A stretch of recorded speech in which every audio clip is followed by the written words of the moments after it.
Domingo and Irene Garcia. He's a mechanic. She's a hairdresser. They've been foster parents to 32 children and have adopted 16.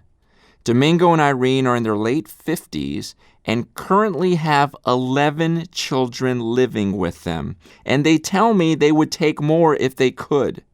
Anyone who has children knows they could be doing this only by the Spirit's power. Imagine the amount of love, joy, peace, patience, kindness, goodness, faithfulness, gentleness, and self-control it would take to pull this off. Domingo and Irene take the command in James 1:27, caring for orphans, more seriously than any other Americans I know. While other people their age are figuring out how to live most comfortably, they can't stop thinking about the 500,000 kids in America who need parents. And while they see these kids as a huge blessing, they're also very open about the hardships they face daily.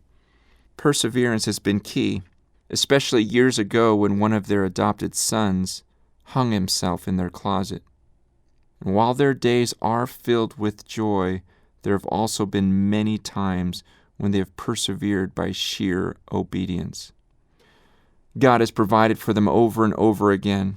One time they needed to build an addition onto their house so they could take on more children. They didn't have the money, so Irene prayed fervently. When she looked up from praying, the first thing she saw was a sign for a contractor. She immediately asked God, "Is he the answer to my prayer?" Days later, one of the leaders in their church heard about their need and offered to build the addition for free. And you guessed it, he was the same contractor whose name Irene had seen on the sign. One of the wonderful blessings they have enjoyed is watching their biological children follow in their footsteps. One of their sons has 2 biological and 2 adopted kids. Another son has 3 biological and 3 adopted kids. They live such extraordinary lives that CBS News ran a story on them. Even the secular world notices the unusual and supernatural love these 2 have shown to those in need. For those who may think that Domingo and Irene have always been as gracious as they are today, let me share some insight from their past, and I have permission. Irene has shared publicly about the early days in their marriage and the hatred she felt toward Domingo. He was abusive, and she prayed regularly that he would die.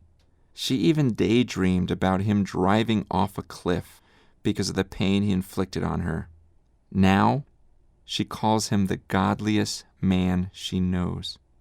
For anyone who thinks their own life or marriage is hopeless, remember Domingo and Irene. God loves to take people in the worst of situations and transform them by His Spirit.